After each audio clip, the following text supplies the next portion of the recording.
There was a great revival in the Hebrides in the early 1900s.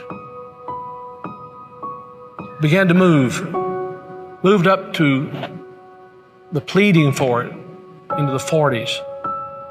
Maybe we could say it topped out in the early 50s. Two old women, one was 84 years old and one was 82 years old. One was blind and one was humped over so badly with spinal stenosis, just arched over. But they had passion for revival. They wanted God to work. This is what happened. They couldn't even get out to the church to pray. They couldn't even get out to the church to worship.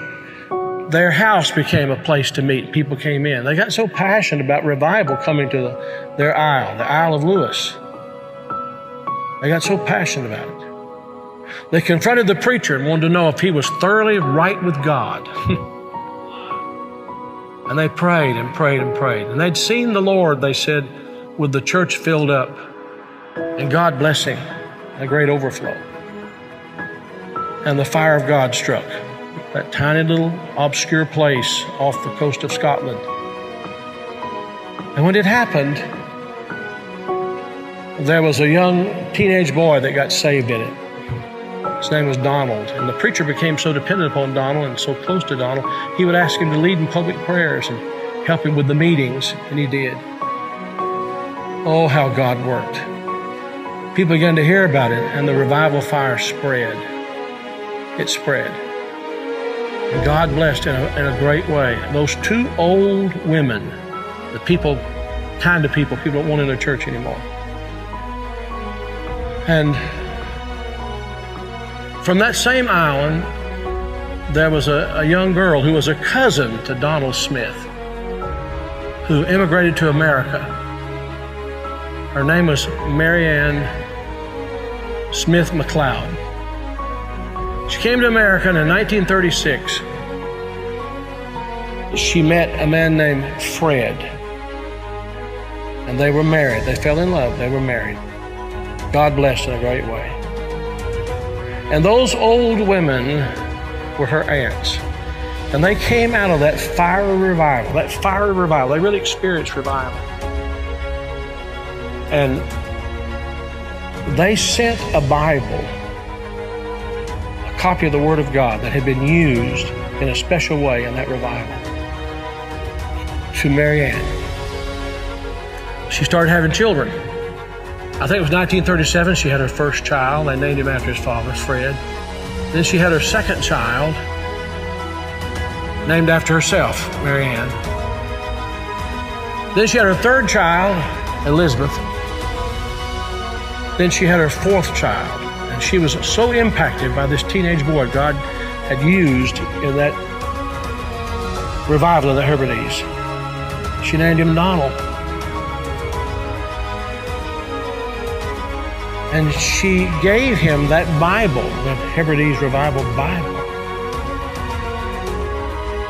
He was born in 1946. He's now the 45th President of the United States.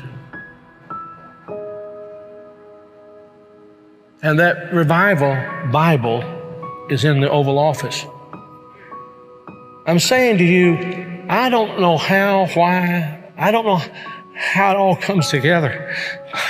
But I believe God is putting some things together to give us just a window. If he could find some open people who know what the window's for. Can this be the time the window's open? Providentially, God has prepared the moment, and we will become the people of prayer, pleading with God. This is a plea. Will thou not revive us again? Will you be a part of that? Will you?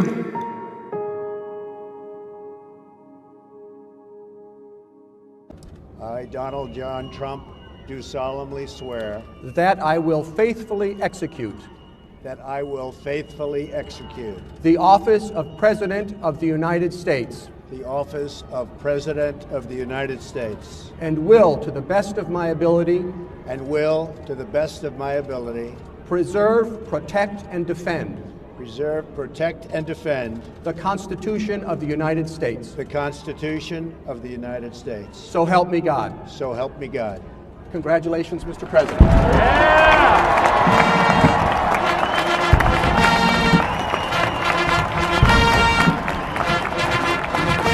Most importantly, I brought my Bible. Okay? And, you know, it's First Presbyterian Church, Jamaica, and this was written by my mother with my name, it's a long time ago, with my name, with my address, with everything. In case I lost it, somebody would return it. You know, in the old days, if you lost something, they returned it. Today, a little bit less so. But I saw this, and I said, I have to bring it and just show it because it brings back so many memories.